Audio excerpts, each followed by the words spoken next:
રોનક હમ શું વિચારમાં ખોવાઈ ગયો છે? હું એ વિચારું છું કે મીરાએ આજે બકરો ફસાવ્યો છે એને જલ્દીથી હલાલ કરી નાખીએ એટલે આપણો શું છે કે વારો ન્યારો થઈ જાય. જલ્દીથી એની પાસેથી પૈસા આવી જાય ને એની રાહે શું. તને શું લાગે છે કે મીરા જે હાથમાં કામ લે છે એ ક્યારેય અધૂરું રહ્યું છે? રહેતું તો નથી પણ આ વખતે સમય વધારે લાગી રહ્યો છે એટલે ચિંતા થાય છે કે ક્યાંક મીરા ઢીલી તો નથી પડી ગઈ ને. ન પડે બેટા મીરા ઢીલી, કારણ કે મને મીરા પર વિશ્વાસ છે. ગમે તેમ કરીને એ બકરાને જવા તો નહીં જ દે એમને. અરે જવા નહીં દે એ તો મને પણ ખબર છે, પણ કેટલો સમય રાહ જોવાની? હવે જલ્દીથી એના લગ્ન થાય તો આપણે છૂટા થઈએ ને. રમત નથી ને ક્યાં? રોનક, આ રમત નથી કે ફટોફટ રમત રમી લીધી અને જીતી ગયા કે હારી ગયા. આના માટે બહુ પ્લાન્સ કરવા પડે છે. અને આ એનો મોટો ભાઈ જીવનમાં ક્યારેય નહીં માને. આ તું કેવી વાત કરે છે? એનો ભાઈ નહીં માને એટલે? તું આ શું બોલે છે? બરાબર જ બોલું છું. આજે મેં ફોનમાં આખી કન્વર્સેશન સાંભળી છે બંને ભાઈઓની. બસ એકને એક જ વાત, સંબંધો બહાર રાખો, ઘર સુધી નહીં પહોંચાડવાના. સાલો મને સમજે છે શું? મને તો થયું કે ફોનમાંથી એક મુક્કો મારી દઉં. ઓ મીરા, અમુક વ્યક્તિ હોય આવા, પણ આપણે ધીરજ રાખવાની જરૂર છે. કેટલી? હા, ટાઈમ નથી મારી પાસે. આ પહેલો અને છેલ્લો તો છે નહીં કે આને ફસાવીને લગ્ન કરીને બેસી જાઉં. મમ્મી, મારી પાસે સમય ઓછો અને કામ બહુ વધારે છે. ખબર છે ને કે મારે વર્લ્ડની ટ્રીપ કરવા જવી છે. હા, તો એના માટે મહેનત પણ લાગે ને. તો કરું જ છું ને. મને તો ખબર જ હતી. તું આવીને પહેલા જ મમ્મીને કહેતો હતો કે હમણાંથી છે ને મીરા ઢીલી પડી ગઈ છે. બકરાને બરાબર ઝાડમાં ફસાવ્યો નહીં હોય, બાકી હાથમાંથી જાય નહીં. અને એનો ભાઈ શું ના પાડે? આદિએ કહી દેવું જોઈએ કે લગ્ન કરીશ તો મીરા સાથે જ. એટલો એને વશમાં કરી લેવાનો હતો તારે. ખરેખર છે ને પંચ તો આને મારવાની જરૂર છે. કરવું કઈ છે નહીં, ઘરે બેસીને સલાહ સૂચન આપ્યા કરે છે બસ ખાલી. પહેલા તારું કામ બરાબર કર ને પછી મારું કામ શરૂ થશે. સમજાવ. રોનક, તું શાંતિ રાખ ને, એને ખબર છે ને શું કરવું હોય. હા, તો શાંતિથી તો વાત કરું છું. આનાથી વધારે શાંતિથી કેટલી વાત કરું? પણ તારે વાત કરવાની કોઈ જરૂર નથી ને. મને ખબર છે મારે શું કરવું એ. હા, તો તમે બંને વાત કરો, હું સાંભળું છું. ચલો. મમ્મી, હા, હા, એનો મોટો ભાઈ છે ને એ થોડો વધારે પડતો હોશિયાર બની રહ્યો છે. મેં આખી વાત સાંભળીને એના પરથી મને આઈડિયા આવી ગયો છે કે આદિત્ય અને મારા લગ્ન પોસિબલ નથી. જો આના માટે આપણે કંઈ મોટું ષડયંત્ર કરવું પડશે. આ નાની વાતમાં માને ને એવો એનો ભાઈ નથી. તું આવી નેગેટિવ વાત કરતી ક્યારથી થઈ ગઈ? ગમે તેવો બકરો હોય પણ આજ સુધી તો એવું નથી કહ્યું કે મારા લગ્ન એની સાથે નહીં થાય અથવા તો એ બકરો હાથમાંથી જતો રહેશે. આજે તું નેગેટિવ વાત કરે છે અને મારી બેન છે ને આવી નેગેટિવ વાત ન કરે. મારા વાલા વીરા, તને ખબર નથી કે શેરને ક્યારેક સવાશેર ભટકાય ને ત્યારે આવી વાતો થાય. આજ સુધીમાં મને બધા છોકરા ભોળા મળ્યા છે જે મારી વાતોમાં આવી ગયા, જે મારા પ્રેમમાં પડી ગયા. અને આદિત્ય પણ પ્રેમ કરે જ છે, પણ તકલીફ પડી છે તેના મોટા ભાઈની. હવે એનું શું કરવું ને? હા, કાંટાને રસ્તામાંથી કેમ કાઢવો ને એ મગજ દોડાવવું પડશે. મીરા, એનો મોટો ભાઈ ગમે તેવો સ્વભાવનો હોય અને ગમે તેમ ના પાડતો હોય, પણ આદિત્ય તને પ્રેમ કરે છે ને એટલે આદિત્ય તને છોડશે તો નહીં જ. હા, પણ એ છોડશે નહીં એનાથી આપણે શું મતલબ છે? આપણો ટાર્ગેટ શું છે કે આદિ અને મીરાના લગ્ન થાય, આપણે એ લોકોના ઘરમાં જઈએ અને બધી પ્રોપર્ટી આપણા નામ પર કરાવી લઈએ. હવે જ્યાં સુધી લગ્ન નહીં થાય ત્યાં સુધી આપણો ટાર્ગેટ પૂરો નહીં થાય. અને લગ્ન થવા માટે એના ભાઈનું માનવું જરૂરી છે, જે માનતો નથી. આપણને તો એમ કે બે ભાઈ છે, મોટો તો વાંઢો છે, તો નાનાના લગ્ન માટે જલ્દી માની જશે કે ચલો મારું ન થયું તો કંઈ નહીં, મારા ભાઈનું સેટ થતું હોય તો. પણ આ તો અઘરી નોટ નીકળી. અરે પણ તું ખોટો અકળાય છે. આ બધા માણસો સરખા થોડા હોય. આ કોઈક આપણને મળી જાય આવું. આ પહેલી વખત ભટકાયો ને એટલે જરાક વધારે આકરું લાગે છે, પણ એવું ચાલ્યા કરે. મને છે ને વિશ્વાસ છે કે આદિત્ય મીરાને ક્યારેય લગ્ન કરવાની ના નહીં પાડે, ભલે એનો ભાઈ ગમે તે મૂછડે. રોનક, તું આટલો બધો હોશિયાર બને છે તો એક કામ કર ને, તું જ જાને એના ભાઈને મળ અને વાત કર કે મારી બેન અને તમારો ભાઈ બંને એકબીજાને સાચો પ્રેમ કરે છે, એકબીજા વગર જીવી શકે એમ નથી. તો ચલો ને મળીને લગ્ન કરાવી દઈએ. જો વાત તો હું કરી જ લઉં અને હું જાઉં ને એટલે મને એટલી ખાતરી છે કે કામ થઈ જાય. પણ હું તો ધારતો હતો કે તું આ કામ કરીશ, તો આ તારું કામ છે કે એને પટાવવો અને લગ્ન સુધી વાત લઈ જવી. લગ્ન પછીનું કામ મારા ઉપર હતું. મને લાગે છે કે તારાથી આ કામ નહીં થાય. એક વખત કબૂલ કરી લે કે તારાથી નહીં થાય. અચ્છા, ચલ મેં કબૂલ કરી લીધું કે મારાથી આ કામ નહીં થાય. હવે તું મને કે તું કરીને બતાવીશ. હા સરસ હવે લાગી. હા શું? હવે તમે બંને એને લડતા રહેશો કે એકબીજાને સપોર્ટિંગ કરશો? એ જ કરું છું ને. લાગી શરત 50,000ની. 50. લાગી. હવે જો હું એના ભાઈને મળીને એવો બોટલમાં ઉતારું છું ને કે લગ્ન માટે સામેથી આ પાડશે અને આપણને બોલાવીને કહેશે કે આવો અને તમારી બહેન સાથે મારા ભાઈના લગ્ન કરાવો. જા મીરા, મમ્મી પ્લીઝ યાર. અરે આ છોકરી પણ ખરી છે.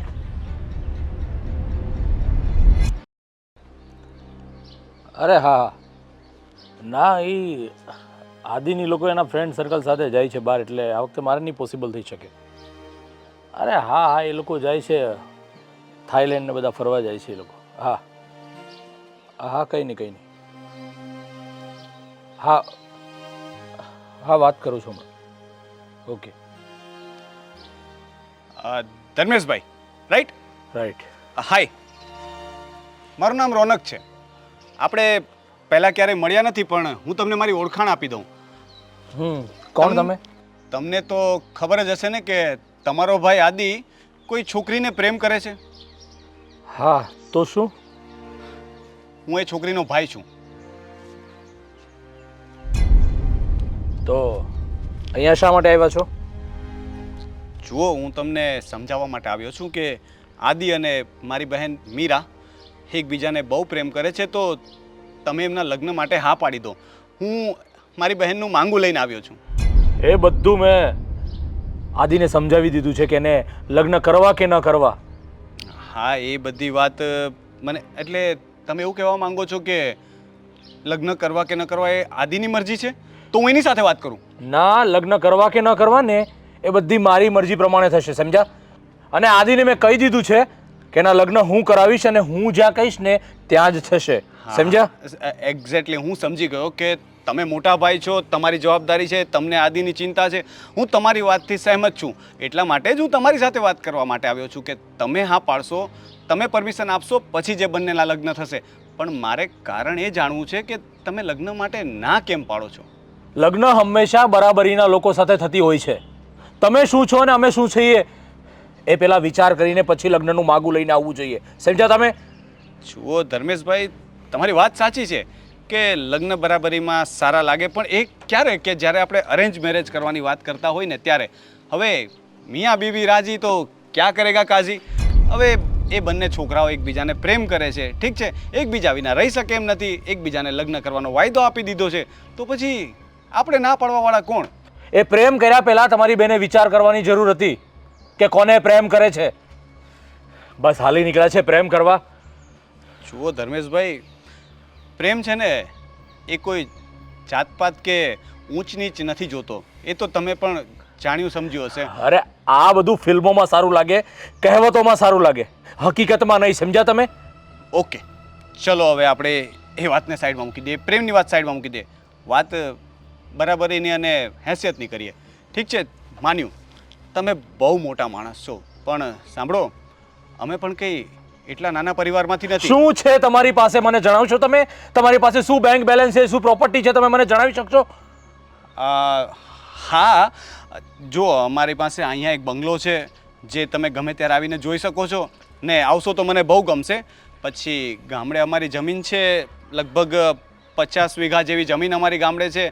અને બેંક બેલેન્સની વાત કરું તો હશે 10, 15, 20 લાખ રૂપિયા પડ્યા હશે, પણ મને એક્ઝેક્ટલી ખ્યાલ નથી. અચ્છા, તો હવે તમે લગ્નનું માગું લઈને જ આવ્યા છો, રાઈટ? જી જી. તો તમે વિચારો કે કાલ સવારે હું ન રહ્યો અને મારા આદિને પૈસાની જરૂર પડી તો તમે શું મદદ કરી શકો છો આદિને? એ જ વાત તો હું તમને સમજાવવા આવ્યો હતો. તમારા ના પાડવા છતાં પણ હું મારી બહેનનું માંગું લઈને તમારી પાસે આવ્યો. શું કામ? કારણ કે હું મારી બહેનને જીવ કરતાં પણ વધારે પ્રેમ કરું છું. હવે તમે સમજો કે જો હું મારી બહેનને એટલો પ્રેમ કરતો હોય તો એના લગ્ન પછી એને દુઃખી થવા દઉં ખરા? ભગવાન કરે કે એવો સમય ન આવે, પણ કદાચ લગ્ન પછી એવો કોઈ સમય આવે કે આદિકુમાર અને મીરાના જીવનમાં કોઈ તકલીફો આવે તો આનો ભાઈ હંમેશા એની મદદ કરવા માટે ઊભો હશે. હું પોતાની જાતને વેચી નાખીશ પણ મારી બહેનને દુઃખી નહીં થવા દઉં. એટલે ઇનડાયરેક્ટલી તમારા ભાઈને દુઃખી નહીં થવા દઉં. હા, તો કેટલા પૈસા તમે આપી શકો એમ છો? હવે જો તમે પૈસાની જ વાત કરતા હોય તો તમે બોલો ને, ગમે તે અમાઉન્ટ બોલો, હું મારી બહેન માટે કંઈ પણ કરી શકું. આવતીકાલ સુધીમાં મારે 20 લાખ રૂપિયા જોઈએ. જો તમે 20 લાખ રૂપિયા આપી શકતા હોય ને તો લગ્નની વાત કરવા આવજો, ઠીક છે? સાંભળો, મને 20 લાખથી એ પ્રોબ્લેમ નથી, પણ અત્યારે મારા ખાતામાં લગભગ 15 લાખ જેવી અમાઉન્ટ હશે. 1 મિનિટ, હું તમને હમણાં જ કહી દઉં.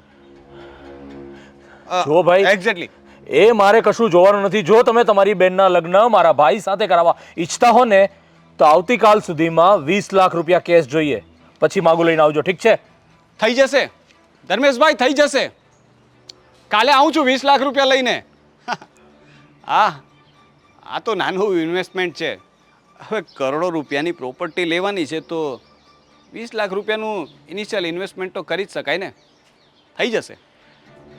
20 લાખ રૂપિયા આપી દઈશ, પણ વાત તો પાક્કી થઈ ગઈ ને.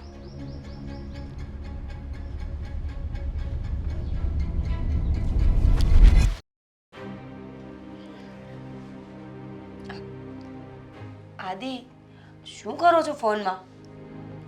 કંઈ નહીં, કેમ રમું છું? કેમ? મને તો એ નથી સમજાતું કે ઈશ્વરે આટલો મોટો બિઝનેસ આપ્યો છે, આટલી મોટી ફેક્ટરી છે, તું ક્યારે ઓફિસે કેમ નથી જતા? જ્યારે જોવો ત્યારે બસ અહીંયા જ બેઠા હોય છે ઘરમાં. અરે મોટા ભાઈ કોઈ દિવસ મને કહેવા જોઈએ ને કે તું આવ. હું જ્યારે પણ કહું ને તો ના જ પાડી દે કે તારે ઓફિસે આવવાની કંઈ જરૂર નથી, ફેક્ટરી પર આવવાની કંઈ જરૂર નથી, હું છું ને, હું બધું સંભાળી લઈશ. હા, તો મોટા ભાઈ તમારી જેમ થોડા બુદ્ધિ વગરના છે. મોટા ભાઈ તો સ્માર્ટ છે, સ્માર્ટનેસ યુઝ કરે છે. ઓહ, એમાં શું સ્માર્ટનેસ? હા, કહીશ મને? કહું ને, જો આ મોટા ભાઈ હોશિયાર છે. એમને ખબર જ છે કે આજે નહીં તો કાલે જ્યારે બે ભાઈઓ એકસાથે ઓફિસ જવા મળશે ને એટલે બધી જ વસ્તુઓના હિસાબ બંને ભાઈઓ રાખવા મળશે. અને ભૂલે ચૂકે જો 2-5 રૂપિયા આડાવડા કરવા હશે ને તો નહીં થાય. એટલે મોટા ભાઈ હર હંમેશા તમને ના જ પાડે છે. ઓહ, તમારી વાત સાંભળી લે. ભાઈએ મને કોઈ દિવસ કોઈ વસ્તુની ના નથી પાડી. અને રહી વાત પૈસા વાપરવાની, તો એ તો મેં દિલથી વાપર્યા છે અને વાપરું પણ છું. ખબર છે મને કે તમે દિલથી પૈસા વાપરો છો. તમે દિલથી વાપરો છો અને તમારા મોટા ભાઈ દિલથી ભેગું કરે છે. યાદ રાખજો, એક દિવસ એવો આવશે કે તમારી પાસે કંઈ જ નહીં હોય અને તમારા મોટા ભાઈ આ જેટલો બિઝનેસ છે ને એના કરતાં 10 ગણો મોટો બિઝનેસ કરીને બેઠા હશે. ના હવે, આ બધું ભાગમાં જ છે, બંને ભાઈનું જ છે. કોઈ દિવસ મોટા ભાઈ એવું નથી કહ્યું કે આ બધું મેં ઊભું કર્યું છે, મારું છે, તારું કંઈ નથી. કોઈ દિવસ મોટા ભાઈ એવું પણ નહીં કહ્યું હોય ને કે તું ઓફિસે ન આવતો. કહ્યું છે? મોટા ભાઈએ ક્યારે એવું નહીં કહ્યું હોય ને કે મીટિંગ છે, હું એકલો સંભાળી લઈશ, તારે આવવાની કોઈ જરૂર નથી. મોટા ભાઈએ એવું તો ક્યારેય નહીં કહ્યું હોય કે જો આ હિસાબ કિતાબમાં તને ખબર ન પડે, તું તો બસ તારી જિંદગી મોજથી જીવ ને, બાકી હું બેઠો છું ને હું સંભાળી લઈશ. નથી કહ્યું ને? આવું તો કહેતા જ હોય છે કે જલસો કર. અને રહી વાત તો આપણા લગ્ન માટે ભાઈ કેવી રીતે માની ગયા સમજ ના પડી. હા, તારા ભાઈ ને મારા ભાઈ બંને વચ્ચે શું વાત થઈ અને ભાઈ રાજી થઈ ગયા. મને લાગે છે કે મોટા ભાઈ માનવાના નહોતા, પણ માની કેમ ગયા ને એ જ ખબર ના પડી. અને જો સ્માર્ટનેસ આમાં કંઈ ન વપરાય. હા, મોટા ભાઈને છે ને એને સારી રીતે બધું ફાવે છે બિઝનેસ સંભાળતા, અને મારે હજી શીખવું પડે. એટલે કદાચ એમને એમ થતું હોય કે હું નુકસાની લાવું. મોટા ભાઈને વાત સંભાળતા આવડે છે. મોટા ભાઈ ફાયદો ઉઠાવી રહ્યા છે તમારો. મોટા ભાઈને ખબર જ હતી કે જો જ્ઞાતિની છોકરી આવશે, વેવાય વેલા બનશે તો બધા જ હિસાબ દેવા પડશે. એની જગ્યાએ જો કોઈ છોકરી એવી આવે જે લવ મેરેજ કરીને, જેમ કે હું, એને ક્યારેય કોઈ હિસાબ નહીં દેવો પડે. એની સામે તો બોલી શકીએ ને, વટથી ઊભા રહી શકે મોટા ભાઈ કે જો આ લવ મેરેજ તે જાતે કર્યા હતા, એમાં અમારો કોઈ હાથ નહોતો, અમે તારી ખુશી માટે તારા લગ્ન કરાવી આપ્યા, હવે તું જાણે ને તારું ઘર જાણે. બિઝનેસમાં પણ આવું થઈ શકે ખરા, કારણ કે મોટા ભાઈ તો કહી દે ને કે તે મારું નાક કપાવ્યું છે, તે જ્ઞાતિમાં મને નીચો દેખાડ્યો છે, કુટુંબમાં, સમાજમાં, પરિવારમાં મારું નાક કપાવ્યું છે, એટલે હવે આ બિઝનેસમાં તારો કોઈ ભાગ નથી. બની શકે કે મોટા ભાઈ 2-5 લાખ રૂપિયાનો ઘા મોઢા ઉપર કરે, એ પણ નાના ભાઈ છો એટલા માટે, પણ નક્કી નહીં. બાકી તમે રોડ ઉપર આવી જાઓ ને તો સેજે વાર ન લાગે. જો એવું કંઈ નહીં થાય. અને તું એવું બોલે છે એના પછી મને વિચાર આવે છે કે મોટા ભાઈ મને આટલા માટે જ ના પાડતા હશે કે હું એમની ઉપરવટ જઈને લગ્ન કરી લઉં અને પછી એમને જ કહેવા થાય ને કે વાંકમાં તો હું જ આપ્યો. કાલ સવારે બધા પૂછે કે કોઈ કહે એને કહે તો કહી શકે કે મારી વાત ન માન્યો એટલા માટે મેં એને ઘરમાંથી બહાર કાઢી મૂક્યો. ના આવે મોટાભાઈ મને ઘરમાંથી બહાર ના કાઢ્યા કે એવું તો ક્યારેય ન બને. હવે હું બોલી જ નથી. આ તો તમારા વિચારો જે દૂર સુધી ગયા ને પાછા આવ્યા ને એમણે તમને કહ્યું કે બની શકે કે મોટા ભાઈ ઘરમાંથી લાત મારીને તમને ઘરની બહાર કાઢી મૂકે અને એ ત્યારે તમે કંઈ કરી પણ નહીં શકો. કારણ કે મોટા ભાઈ તમને જે પૈસા આપે છે એનો હિસાબે રાખે છે. એ પૈસા તમે બચાવતા નથી, તમે ઉડાડી નાખો છો. એટલે સીધે સીધા રોડ પર કટોરો લઈને આવી જઈએ. બની શકે. શું બોલે છે તું? એવું કાંઈ નહીં બને. અને તને જો એવું લાગતું હોય ને તો હું તને બતાવી દઉં. મોટા ભાઈને આજે જ વાત કરીશ. આજે જ કહી દઈશ કે મોટા ભાઈ હવે ફેક્ટરી હું સંભાળીશ, ઓફિસ પણ હું સંભાળીશ.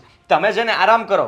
હવે તમારી ઉંમર આરામ કરવાની થઈ ગઈ છે. હવે તમે જલસા કરો. અત્યાર સુધી તમે કામ કર્યું છે ને, હવે મેં લગ્ન કરી લીધા તો મારી પણ જવાબદારી બને છે કે મારે કામમાં ધ્યાન આપવું જોઈએ, સમયસર ઓફિસ પર જવું જોઈએ. સાંજે હું પાછો આવું તો મારી વાઈફે મારા માટે જમવાનું બનાવેલું હોય, આપણે સાથે બેસીને જમશું. તમારે જે કામ કરવું હોય ને એ બહારનું કરો.